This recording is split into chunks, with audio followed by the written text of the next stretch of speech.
ورحمة الله وبركاته.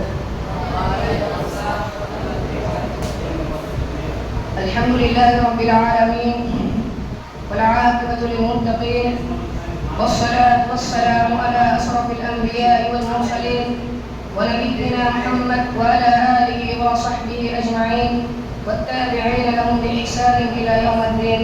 أما بعد، فقد قال الله تبارك وتعالى في كلامه الكريم: أعوذ بالله من الشيطان الرجيم، بسم الله الرحمن الرحيم. ولا تكن منكم من أمة يدعون إلى الخير ويأمرون بالمعروف وينهون عن المنكر وأولئك هم المفلحون. প্রশংসা অপরেশন মহান রব্বুল আলামিনের জন্য, যিনি আমাদেরকে আজ এই জুমার দিনে আঞ্জুমানে উপস্থিত হওয়ার তৌফিক দান করেছেন। আলহামদুলিল্লাহ। দরুদ ও সালাম বর্ষিত নবী করিম সাল্লাল্লাহু আলাইহি সাল্লামের উপর। আল্লাহুম্মা সাল্লি আলাইহি ওয়া বারিক আলাইহি। শ্রোতা মণ্ডলী, আজকে আমি এই আঞ্জুমানে আপনাদের সামনে যে বক্তব্যটি আলোচনা করতে চলেছি, সেই বক্তব্যটির নাম হচ্ছে ভালো কাজের আদেশ করা এবং মন্দ কাজের নিষেধ করা। ভালো কাজে আদেশ করা হচ্ছে একজন মানুষের প্রতি দায়িত্ব, নৈতিক দায়িত্ব। এছাড়াও ভালো কাজে আদেশ করা এবং মন্দ কাজ থেকে বাধা প্রদান করা হচ্ছে আল্লাহ সুবহানাহু ওয়া তাআলার নির্দেশ। তিনি বলেন, ওয়ালা তাকুম মিনকুম উম্মাতুন ইয়াদউনা ইলাল খায়র ওয়া ইয়া'মুরুনা বিল মা'রুফ ওয়া ইয়ানহাউনা আনিল মুনকার ওয়া উলাইকা হুমুল মুফলিহুন। অর্থাৎ তোমাদের মধ্যে এমন একটা দল থাকা উচিত, তোমাদের মধ্যে এমন একটা গ্রুপ থাকা উচিত যারা মানুষকে ভালো কাজে আদেশ দিবে এবং মন্দ কাজ থেকে বাধা প্রদান করবে। ওয়া উলাইকা হুমুল মুফলিহুন, এবং তারাই হবে প্রকৃত সফলকাম ব্যক্তি। শ্রোতা মণ্ডলী, এখানে মহান রব্বুল আলামিন প্রকৃত সফলকাম ব্যক্তি কারা তা বুঝিয়ে দিয়েছেন। যারা ভালো কাজে আদেশ করবে এবং মন্দ কাজ থেকে বাধা প্রদান করবে, তারা হচ্ছে প্রকৃত সফলকাম ব্যক্তি। এছাড়া রাসূল সাল্লাল্লাহু আলাইহি সাল্লাম হাদিসের মধ্যে বলেছেন, আবু সাঈদ খুদরী রাদিয়াল্লাহু তাআলা আনহু বলেন, রাসূল সাল্লাল্লাহু আলাইহি সাল্লাম বলেছেন, তোমাদের মধ্যে কোনো ব্যক্তি যদি কোনো ব্যক্তিকে দেখে দ্বীনের অন্যায় কাজ করছে, দ্বীন বিরোধিতা কাজ করছে, তাহলে তাদের উচিত সর্বপ্রথম তার সামর্থ্য থাকলে তাকে হাত দিয়ে বাধা দান করা। সে যদি হাত দিয়ে বাধা দান না করতে পারে, তার সামর্থ্য থাকলে তাকে মুখ দিয়ে বাধা দান করা। সে যদি মুখ দিয়ে বাধা দান না করতে পারে, তার উচিত হবে সে পাপটাকে তার অন্তরে ঘৃণা মনে করা। অর্থাৎ এই হাদিস দ্বারা আমরা বুঝতে পারলাম যে অন্যায় বাধা দান করা হচ্ছে একটি ভালো কাজের আদেশের অন্তর্ভুক্ত। অর্থাৎ আমরা যদি পারি তাহলে আমাদেরকে হাত দিয়ে বাধা দান করতে হবে, এবং না পারলে তাহলে আমাদেরকে তদপর আমাদের মুখ দিয়ে বাধা দান করতে হবে। মুখ দিয়েও না পারলে আমাদেরকে সর্বপ্রথম আমাদেরকে সেই পাপটিকে অন্তরে দ্বারা ঘৃণা করতে হবে। শ্রোতা মণ্ডলী, আমরা যদি কোনো মানুষকে অন্যায় দেখে আমরা যদি বাধা প্রদান না করি, তাহলে আমাদের থাকার স্থান হবে বড় ভয়াবহ, এবং আমরা দুনিয়াতে আযাব ভোগ করব। হুযায়ফা রাদিয়াল্লাহু তাআলা আনহু বলেন, রাসূল সাল্লাল্লাহু আলাইহি সাল্লাম বলেছেন,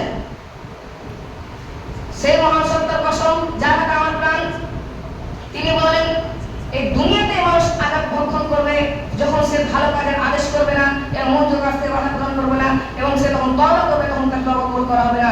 শ্রোতা মণ্ডলী, অত্র হাদিস থেকে আমরা বুঝতে পারলাম যে আমরা যখন ভালো কাজের আদেশ করবো না এবং মন্দ কাজ থেকে বাধা প্রদান করবো না, তখন আমাদেরকে দুনিয়াতে শাস্তি ভোগ করতে হবে, আমাদেরকে দুনিয়াতে আযাব দেওয়া হবে, এবং তখন আমাদেরকে আমরা তওবা করবো, তখন আমাদের তওবা কবুল হবে না। কোনো ব্যক্তি যদি অন্যায় কাজ দেখে এবং তাকে বাধা না প্রদান করে, তাহলে যে ব্যক্তি অন্যায় কাজ করছে এবং যে ব্যক্তি দেখছে, তার দুজনের সমান পাপ পাবে। রাসূল সাল্লাল্লাহু আলাইহি সাল্লাম বলেছেন, কোন ব্যক্তি যদি অন্যায় কাজ করে এবং কোন ব্যক্তি দেখে এবং তাকে বাধা না প্রদান করে, এক সম্প্রদায়ের মতন তার অবস্থা হবে যে সম্প্রদায় পানির তলে তলিয়ে গেছে। একটি নৌকায় সে সম্প্রদায়ের টিকিট কাটছিল নৌকারির, এবং কিছু মানুষ চেপেছিল নৌকার উপরে এবং কিছু মানুষ চেপেছিল নৌকার নিচে।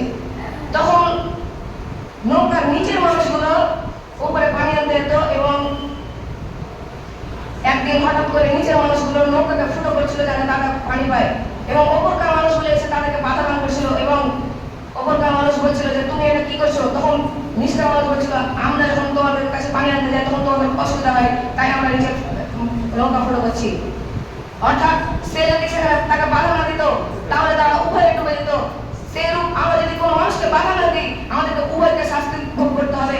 শ্রোতা মণ্ডলী, আমাদেরকে ভালো কাজে আদেশ করলে হবে না, আমাদেরকে মন্দ কাজ থেকে বাধা প্রদান করলে হবে না। আমাদের ভালো কাজে আদেশ করার সাথে সাথে আমাদেরকে নিজের সাথে মানিয়ে চলতে হবে। আমাদেরকে মন্দ কাজ করার সাথে সাথে আমাদেরকে নিজেও মন্দ কাজ থেকে বিরত থাকতে হবে।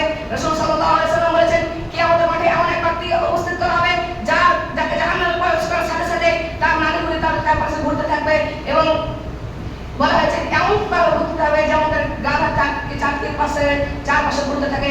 শ্রোতা মণ্ডলী, অর্থাৎ জাহান্নামের লোকগুলো এসে তাকে জিজ্ঞাসা করবে, হে উম্মত, তোমার কি ব্যাপার, তুমি আমাদেরকে ভালো কাজে আদেশ দিতে এবং মন্দ কাজ থেকে বাধা প্রদান করতে? অর্থাৎ তখন বলবে, হ্যাঁ আমি তোমাদেরকে ভালো কাজে আদেশ দিতাম, কিন্তু আমি ভালো কাজে নিজে ভালো কাজ করতাম না। শ্রোতা মণ্ডলী, অর্থাৎ হাদিস দ্বারা আমরা বুঝতে পারলাম যে আমাদেরকে ভালো কাজে আদেশ দিলে হবে না, আমাদেরকে নিজেও ভালো কাজ থেকে নিজে ভালো কাজ করতে হবে, এবং আমাদের মন্দ কাজ থেকে বাধা প্রদান করলে হবে না, আমাদেরকে নিজেও মন্দ কাজ থেকে বাঁচতে হবে। অর্থাৎ মহান রব্বুল আলামিন বলেন, ইয়া আইয়ুহাল্লাযীনা আমানু লিমা তাকুলুনা মা লা তাফআলুন, কাবুরা ইনদাল্লাহি আন তাকুলু ওয়া লা তাফআলুন। অর্থাৎ হে ইমানদারগণ, তোমরা কেন ওই কাজ করছো যে কাজ তোমরা বলছো এবং তোমরা নিজে করছো না? আল্লাহর কাছে সবচেয়ে ক্রোধের বিষয় হচ্ছে তোমরা যে কাজ বলো কিন্তু সেই কাজ নিজে করো না। পরিশেষে মহান রব্বুল আলামিনের কাছে দোয়া করি সে যেন আমাদের সকলকে ভালো কাজ করার তৌফিক দান করেন এবং ভালো কাজ আদেশের তৌফিক দান করেন এবং খারাপ কাজ থেকে বিরত থাকার তৌফিক দান করেন। আমিন। আসসালামু আলাইকুম ওয়া রাহমাতুল্লাহি ওয়া বারাকাতুহু।